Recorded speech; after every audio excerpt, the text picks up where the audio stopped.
Previously on Trumpet with Bob. Today I'd like to talk about the various different mutes that you can use to color the trumpet. I wanted to distinguish between the more common mutes that you could expect to see and specialty mutes. There are 5 mutes that you can expect that a trumpet player will have in his or her arsenal. The straight mute, the cup mute, Dizzy Gillespie, Clifford Brown, the bucket mute, the Harmon mute, Miles Davis tone, Miles Davis sound. The plunger mute, Clark Terry. Be sure to stay tuned for our next episode in which I will discuss many of the specialty mutes you can use to color the sound of the trumpet. Trumpet with Bob. Now let's move on. We're going to get into some specialty mutes. These are super fun. It's always fun to change the timbre of the instrument and try different things. We're going to start with the Solotone Mute. Solotone Mute is like two cylinders stuck together. You get a real old-timey kind of sound out of this one. And it sounds like this.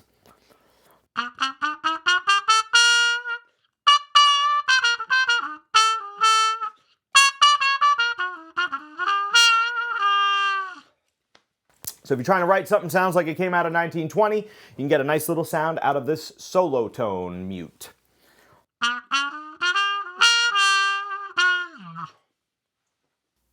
Next on the list of specialty mutes, we have what is called the Pixie Mute. This particular one is called the Kellso Pixie. It's made by Huber Music here in New York. And this is like a little teeny tiny straight mute that fits all the way in the bell of the trumpet. By itself, it doesn't sound too much different than a straight mute, but the value of it is that it can also be paired with the plunger mute, and the plunger will fit right over the Pixie Mute, and you can get an iconic old kind of Duke Ellington sound out of the trumpet. By itself, it sounds like this.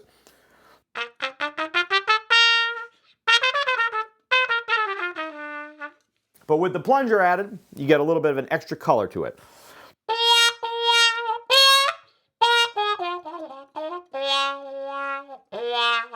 Very often this is paired with the growl technique, so you get the Pixie plus the plunger plus the growl. You can get an iconic Duke Ellington sound.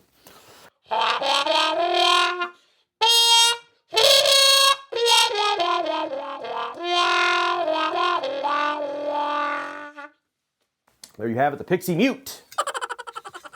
Very often in big band music, you'll see a request for a hat mute or a derby mute. Nowadays, these are made by music companies, and they look like hats, but they're made out of harder material, like plastic or metal. I don't have one of those on hand, so I'm going to use this felt hat. The idea behind it is that it dulls the sound a little bit like a bucket mute, but you can use it in the same way that you would use a plunger mute to pull the hat on and off the trumpet. It's a nice little theatrical touch, too, to have an entire trumpet section all using hats to change the sound of the instrument. Sounds a little something like this.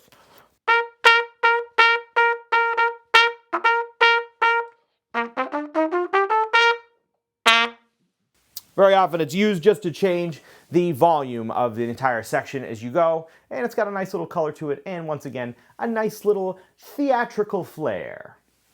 On a similar note, composers and arrangers will often write in stand in a trumpet part, and that indicates to one trumpet or the whole trumpet section to point their bells down at their music stand. Now, this doesn't change the timbre in the same way that a Harmon mute or a Solotone mute would change the timbre of the instrument, but it does bring the volume down a little bit, and it does give it a little bit of a different color. So, if you're looking, especially in background parts or things where you're trying to mellow out the sound of a whole trumpet section, to bring those dynamics down and change the timbre just a little bit, you can just write in stand on the music, and as a trumpet player, your job then is to point your bell at the stand and bring that volume down a little bit. All right, last and definitely least on the safari of mutes is the practice mute. If you are a composer or arranger, unless you're doing some avant-garde stuff, do not write for practice mutes. A lot of people don't have them, and they're terrible.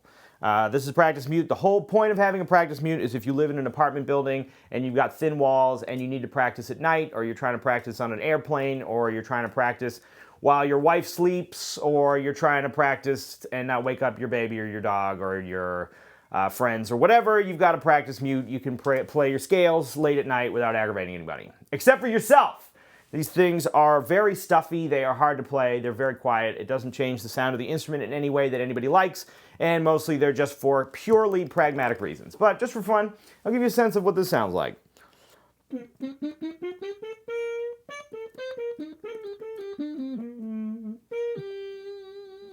Still getting a little sound out, but it's certainly not any louder than your television would be, or any number of other low sounds that you might hear around the house. This, again, is only for pragmatic reasons for trumpet players. People buy them so that you can play at night or play in situations where people don't want a brash trumpet sound. But they are really stuffy, they're hard to play, they're aggravating. So steer clear of them if you can. In fact, I'll make a video on this, but if you want to practice, maybe your best bet is to get a Harmon Mute, because you can bring the sound down quite a bit, and it sounds beautiful, and it's easier to play. All right, gang, there you have it. An overview of the more common and more specialized mutes that can be used on the trumpet to change the tone. It's a lot of fun. It gives you really a lot of possibilities with the trumpet, both as a composer and arranger, as well as a trumpet soloist, improviser, etc., etc. So go out and find yourself some mutes, or even invent your own mutes. I'd love to see what kind of mutes people can come up with. I've invented my own mutes in the past, things that just change the timbre of the instrument, mess around with it. It's a lot of fun. It gives you a lot of different possibilities. So I hope that helps in your efforts at both playing the trumpet and in arranging and composing for trumpets. If you got any questions or comments, be sure to leave them down in the comments section. I'll get back to you as soon as I can. All right, gang, have a great time working on this stuff. Great to get some nice colors out of the horn, and I'll see you on the next one. See ya.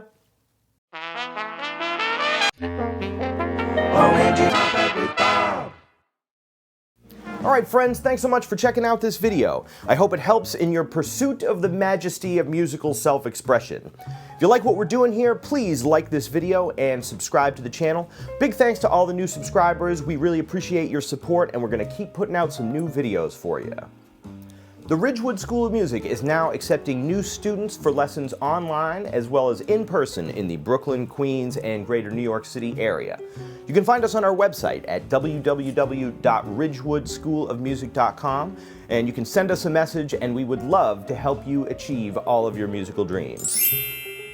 For some more musical fun, you can also follow me, Bobby Spellman, on Instagram @BobSpellman, or in any of the other social media platforms listed in the description below.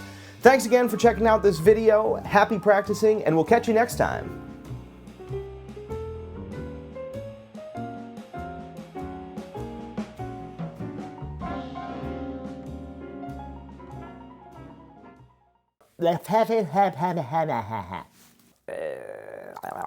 Well,